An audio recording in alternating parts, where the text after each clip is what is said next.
Dr. Paramita, it was a very wonderful presentation what you had given. I really liked the way you started. You compared with the present scenario where the workers are moving from their wherever the workplace to their native place.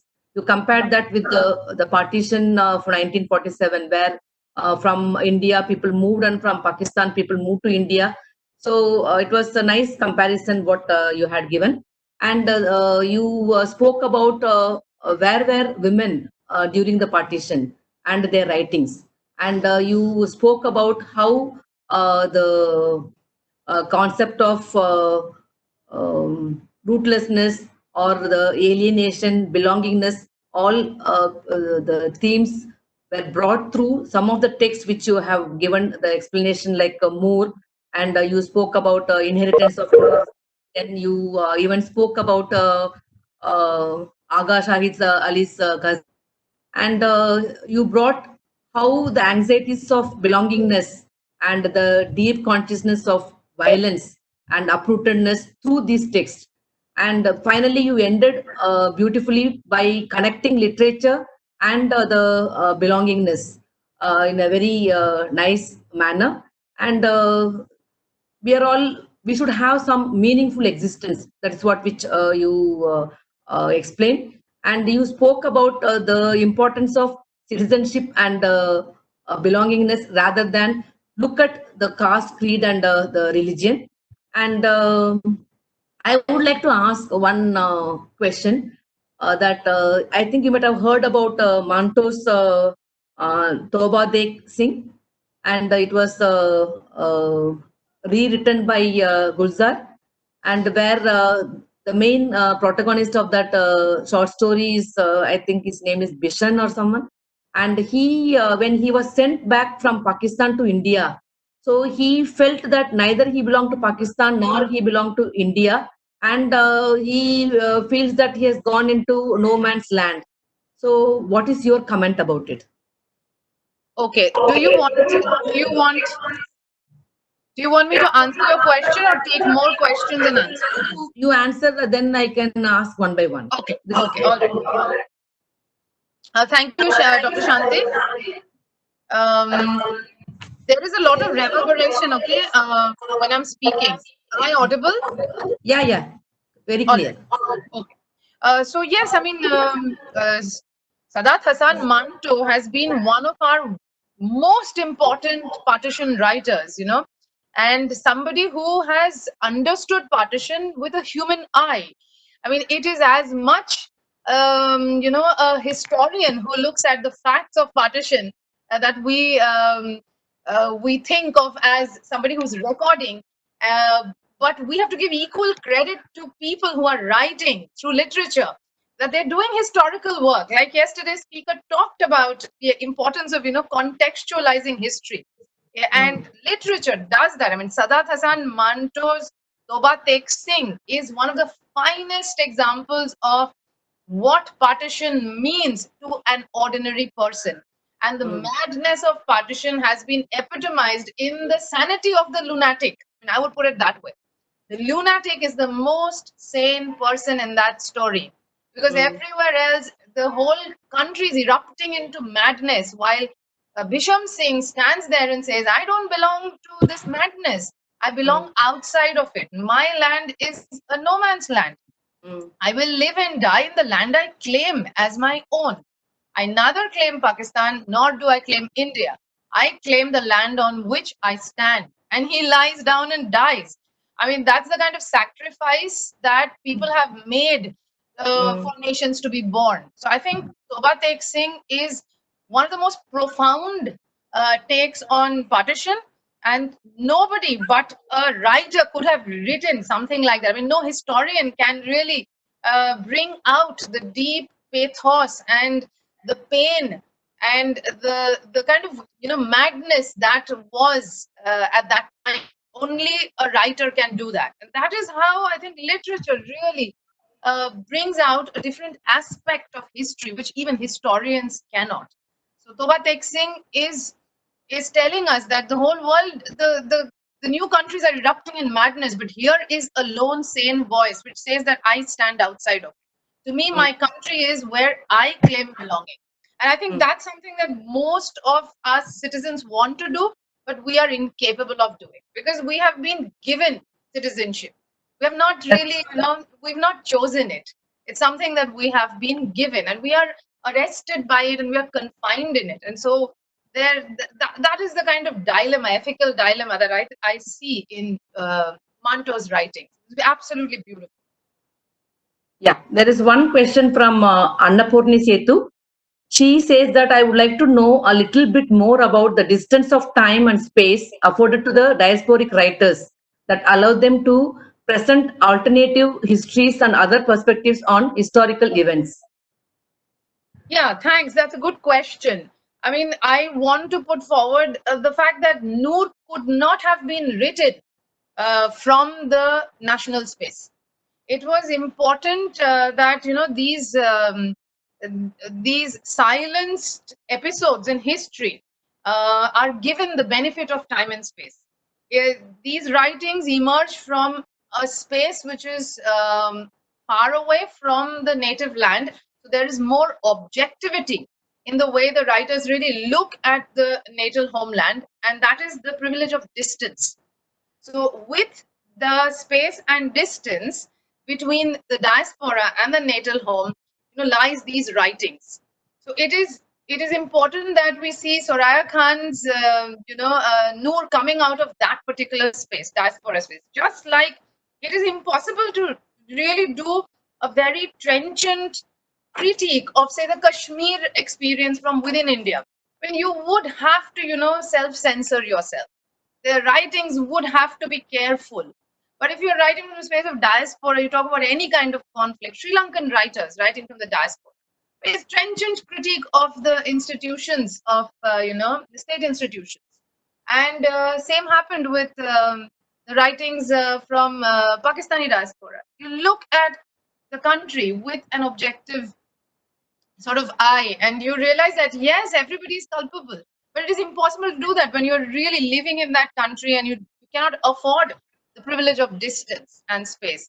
So I guess even funding for projects like this, I mean, for Soraya Khan, she got funding from the US State Department to conduct her research into Bangladesh. She went to Bangladesh to do her research. She went to Pakistan to do her research, but all that was funded by the US government. So I'm not blind to the politics of space and time. It sometimes is a privilege, yet sometimes it can also be, it may allow you to not really understand your nation state deeply the way a writer who lives within a nation does. I mean, I would think of Arundhati Roy, who lives and writes from within Delhi, is also deeply critical, and somebody like Amitav Ghosh, who writes from abroad. There's a difference between their perspectives. Both are great writers. Both have, a deep understanding of the ecology within which they work. But in some ways, there are differences that emerge. But as I said, sometimes it's possible to write things about your nation state if you're outside of it. Yeah. There is one question one of the participants had asked: how have post-colonial and diaspora literature studies become significant in the realm of socio-cultural and political discourse? I don't see diaspora studies outside of socio-cultural and political discourse. I see them as deeply implicated in our own narratives, because diaspora narratives are very much now part of home narratives also. So if you look at the way syllabuses are framed today, you will see if you're studying South Asian writers in the English syllabus, you have diaspora writers as well as Indian writers and, say, Pakistani writers who are native writers. They're all put together. I think the separation at times can be artificial, but also the separation may not be so. I would want to see diaspora literature as a part of the socio-cultural narrative of the nations that they are interested in. And we see a large number of diasporic writings now, becoming very popular, winning awards, and suddenly, firing the imagination of people at home. But writing about displacement, migration, nostalgia, homelessness have always been part of all literature. Yeah, thank you. And Kusuma from Hasan, Karnataka, she asks, how did propaganda contribute in framing partition literature? Yes, I think that's an important question, because any kind of violent conflict that makes or unmakes nations, the role of propaganda is extremely important in how we remember what happened, and what are the things that we need to memorialize. So propaganda, I think, played a huge role in memorializing partition. How did partition come to be? Who were the enemies? Why did partition happen? Why was there so much of communal violence, and who were responsible? So propaganda led to these kind of deeply the deep inquiries that we see around these questions are basically kind of pushed by propaganda. So our official history cannot be separated so many times from official propaganda. But it's literature, poems, personal histories, or oral narratives that tell us that we have to go beyond propaganda, because partition cannot be seen only as one single thing. It was not just slicing up a country into two, and people just very seamlessly changed nations, and populations were reassigned. So there was so much more going on. But propaganda would make you believe that there was an enemy on the other side, and that is why everybody got killed. And this is the kind of propaganda we have to contest. But yes, histories are made of propaganda, and literature has, like good historians, good literature also will constantly contest that official history, which has some sort of underlying propaganda. Yeah. Apara Tiwari from Madhya Pradesh, she asked the question, it's a very big one. I just read it out. Why do we only talk of belonging and earning for roots and facing discrimination, violence, etc., when there are ones who do not want to belong or come back to roots? Currently, can we also compare with the difference between forced and willing migration, where there is no sense of loss? This can be seen migration within the countries as well as between nations. Only one aspect of migrant suffering has been dealt with so far. Isn't it high time we also see the other side who are happy to migrate? Yes, absolutely. I think in my talk, I made it very clear that two writers here, one is Aga Shahid Ali and Kiran Desai, both are talking about two different kinds of, diaspora spaces. So Kiran Desai talks about the despaired diaspora, where there's a deep sense of exile and, need. But also you see Aga Shahid Ali, he's happy to be a cosmopolitan diasporic figure. He knows he can't come back home. But I think her question is that, are we also going to focus on those who don't ever want to come back home and have kind of, severed all connections with homeland? Yes, Correct. I think it's important and I think a lot of literature also does that. You see the middle class diaspora in global north. They don't want to come back home. That is clear in, Jhumpa Lahiri's literature, for instance. Namesake, very important text. Gogol Ganguly does not want to have anything to do with Indian, culture at one point in time. He's very happy being, a second generation immigrant. But deep inside, what you see is, although willing migrants have severed their relationship with the native soil, there is still some sort of diasporic anxiety that they have, because they will never be able to completely assimilate because of the deep-seated racism and prejudice that South Asian immigrants will face. And with a backlash right now, in terms of migration, with a backlash with Europe becoming a fortress, with, say, for instance, Trump's new, immigration rules, it is impossible to imagine that even if you make a clean break, and you do not wish to have anything to do with your native land, your anxiety, your diasporic anxiety will remain. So, in my opinion, there will be always different kinds of diasporas. People who don't want to have anything to do with the nation, but will suffer from a sense of anxiety because they don't belong even in the host nation, even if they try very hard. And they'll always have a sense of anxiety. And those who will have a healthy nostalgia, celebrate cultural events, and have connections through media today, modern technological communication, but be very happy in the diaspora space. And the third would be those who are deeply disturbed. They are the ones who are truly in exile, and like Kiran Desai's character Biju is desperate to make money and come back home. And finally, we have somebody like Aga Shahid Ali, characters like him, who would be floating nomads, Like Jhumpa Lahiri says that she does not belong to a country, she belongs to a library. Her readers are her country. So there will be many kinds of diasporic, groups. And we really can't talk about just any one diasporic group or privilege them. There'll be all kinds. Okay, there is a question from Asmin Danisha from Nagarkoil, Tamil Nadu. She asks that in this pandemic situation, many people are traveling to their native places without considering their health, and many were urging to get back to their native places. How do you see this condition in diasporic view? Does globalization play a major role in this pandemic situation? Yes, extremely important question. And I think that is why I said that these are haunting images of partition. I mean, going back, coming to a place, moving, the question of movement. I think it's wrought. This situation that we see today, the situation in which migrants are today in our own country, has been wrought upon us by the, the ills of globalization, by capitalism, by neoliberal policies, which have basically devastated people's lives. And globalization has a huge role to play in this kind of forced displacement.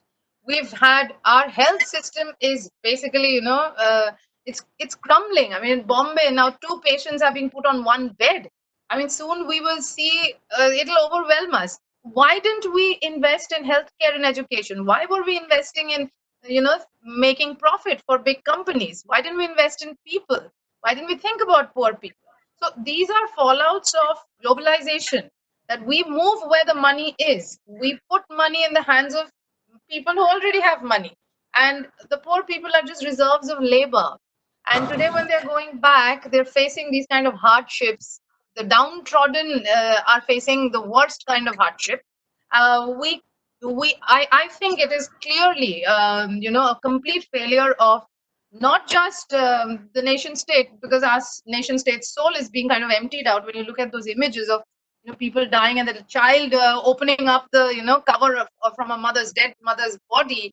But it's also a complete failure of global capital, which has made its reserves in certain pockets of global south, but have left vast number of people just completely in poverty, and they've devastated their lives. Yes, certainly.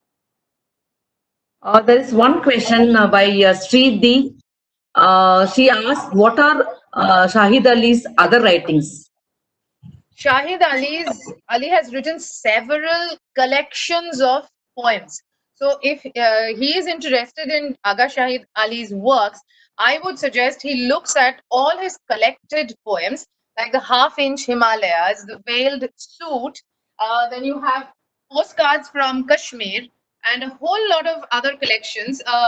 Ravishing Disunities, where he talks about the ghazals. So it's very easily available on any bookstore, available in any bookstore, any online bookstore, and they're all put together as collections. So he's pretty well known, so there wouldn't be any problem in accessing his work. There is one question from Sri Prasad Pillai. He asked that I would like to know your views on Garshan Haig's comment. Home is an ongoing project entailing a sense of hope for the future. Well, I don't know the person he has quoted, but I certainly can understand the quote. The fact that, as I said in my talk, that there is no permanent home for any of us, particularly for women and the poor. We can become homeless anytime. And homes are like what Aga Shahid Ali, talks about. I mean, they're like houses in the sand. We're constantly building them, and constantly, they're being washed away. I would also suggest that one looks at Mina Alexander when one is talking about home. I mean, she beautifully says that I'm a hermit. I carry my home on my back. So in that sense, we are always ready to leave, to start over again. So there is hope when it comes to building a home, but there's also a sense of disquiet that our homes that we've built may not be safe enough or stable enough for us to live in. Anything can happen anytime, and the pandemic has surely shown us that. Okay. PS Deepa from Goa, she asked the question, can the victims of conflict belong after having to straddle the before and after conflict temporal spaces, the before and after material bodily space, and the attendant alienation? It seems that they inhabit a space that is not physical. The demand for justice for them is usually posthumous. Please clarify. Demand for justice, it comes as a posthumous a resolution for many, but not for all. It is important that we as citizens, we as people of the world, we demand justice for those who have been victimized, for those who have been victims of brutal, great, spectacular, even ordinary violence. Yes, there is a before and after of conflict. And there is a certain psychological, I mean, deep psychological damage that happens to the victims of conflict. It happens also to the perpetrators. But justice has to be, done to people on whom these wrongs have been done. So you have, the Truth and Reconciliation Committee after the war in Africa. You had the civil war in Rwanda, and women, the Hutu and Tutsis, fought each other, and there was a Truth and Reconciliation Committee, where women testified, and by talking, they were, there was some sort of healing process. People were listening. There was an acknowledgement of that brutality. So I think it is very important that we ensure that justice is done when people are alive and not when they are dead, because it's very easy to give justice to the dead. The dead don't come back, but the dead do come back in the form of memories. I mean, they haunt us.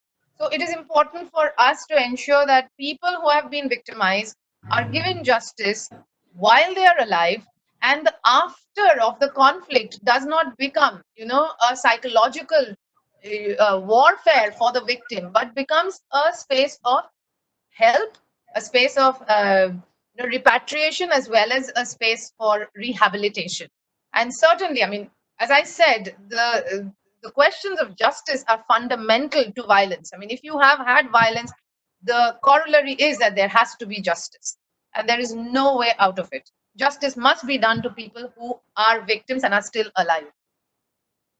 Okay. Ambika Kamath from Harmal College, Goa, she asked the question, where do we place government missions of getting stranded citizens back in times of pandemic in the diaspora narrative?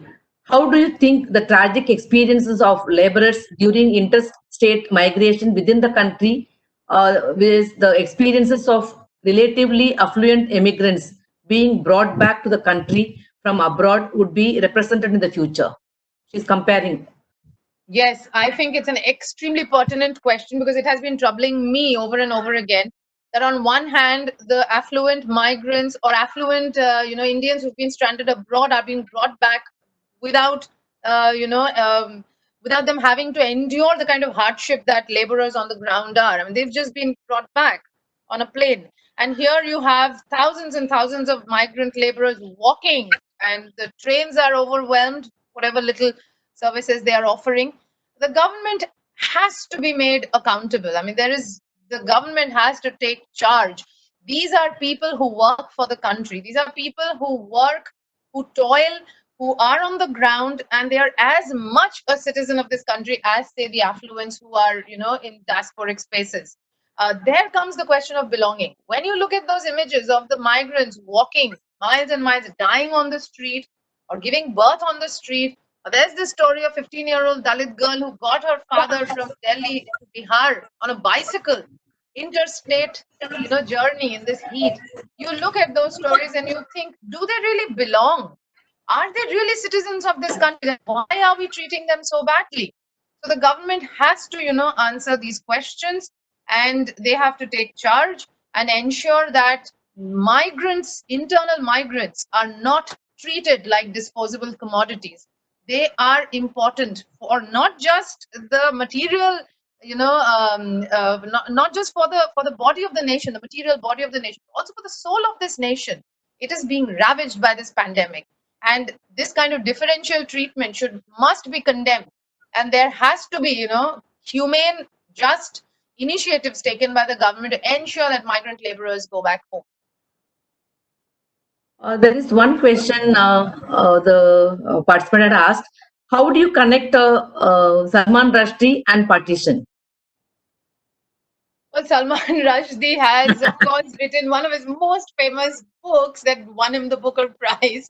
It is completely it's based in the moment of that fracture, right? Midnight's Children. When you read, you know that he's talking about this very moment when the nation was born. So, as a diaspora writer who talks about the very moment in which the post-colonial nation is born, I think Salman Rushdie does a marvelous job. The question, what is exactly the question? I mean, what is it exactly being asked? Can you just the question is that how do you connect Salman Rushdie with the partition literature? Yes, so that, okay, I got it. So that's exactly what I'm saying. The connection is so deep. It's almost like, Rushdie was born as a writer through partition. We came to know Rushdie because of his book Midnight's Children, and the book is a founding sort of. The book is born at the moment when the nation is born. So you cannot really separate Rushdie from the very moment of partition, because Rushdie as an author is born at that very moment when the nation is born. So I think Rushdie's take on partition is not only intimate, it's not only very personal, but also it's deeply problematic, like most of the writers, take on partition is. I mean, good writers who can question, like Sadat Hasan. Yes. One Ganesh Nagappan, he asked the question. We have witnessed, like Ambika Kamat's same kind of question. We have witnessed people, migrant laborers are suffering to move their own places. Are we still in partition period in India? The poor is still not getting the due respect in this world. When will all people live in peace by getting the basic needs? I would like to get your view in humanitarian point of view. Yes, I think as literature teachers, as literature lovers, and as scholars of literature, our first duty is to be humane. And that is why we study literature. I think personally, I feel the moment of partition has never left us. We constantly relive those traumatic events that have defined us as citizens.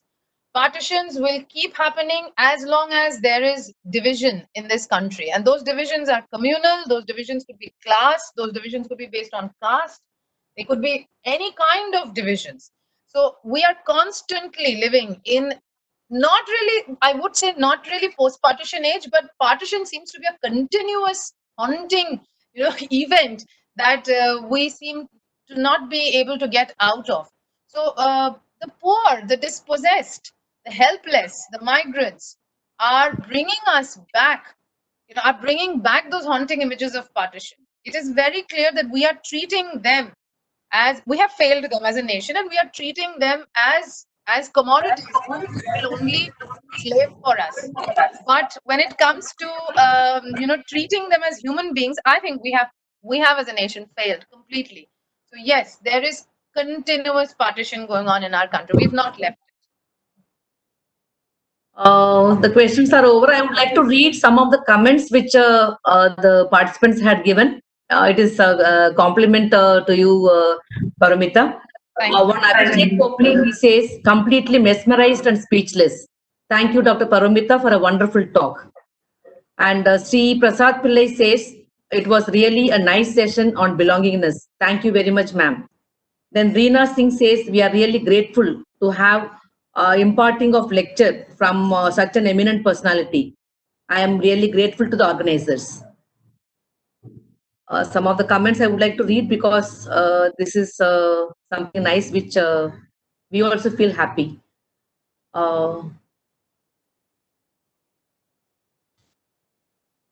Then one person says, it is elucidating explanation. Glad to hear you. That is Karishma. Then Preeti Meshram says, feel happy that we are listening today, a very versatile personality. So like that, there are many comments, and I feel very nice. And I think you also will feel nice because there are many comments which we would like to send it to you. And the question answer session is even more greater, Paramita. We really enjoyed it, and thank you very much for being with us. And Yes. something we will remember. Yes. Sorry, I would like to probably end after you. I'd like to say a few things. Yeah. So before vote of thanks, you would like to say something? Yes, yes. I think I would want to leave everyone with the idea that my talk today was an attempt. It was an attempt to understand, how we are living in very difficult times and how we need to have developed, some sort of sensitivity to understand that we are all living in we all have shared experiences of loss and longing, and all of us should examine the idea of home and unravel, this complexity of our relationship with our own homeland, which is constantly threatened by violence and continuously marked by our traumatic past. So I think we should remember that none of us are, outside of partition, really. Yeah. Thank you very much. And I request Sarika to propose the vote of thanks. Hi, good evening all. Ma'am Paramita, thank you very much for a wonderful session on South Asian diasporic literature. Ma'am, you have very well brought out the idea of the politics of belongingness and the trauma of reaching home and how we are living in a very difficult time these days. Your reference to the painful journeys people have made to reach to their safe haven, whether it was during the partition time or now in the present pandemic, is worth pondering. How the migrants have experienced a real sense of exile, almost having a one way ticket with no easy return. And in this, what was the most insightful was the focus which you had thrown on the position of women in these violent times and how they have been victimized. Ma'am Paramita, you have very beautifully explained that how literature helps us to get the feel of being and belongingness. And I am sure that the participants also had a very informative session on the diaspora literature.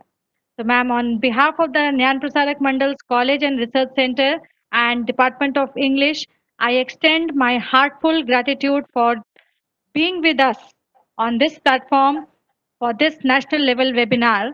It was truly our privilege to have you with us. Thank you, ma'am. We hope to have you many more times in future, and already we have been associated with you in the past too. So it was really a pleasure for us to have you with us once again. I would also like to thank to the dear participants for joining us for today's wonderful session and for very thought-provoking question answer session.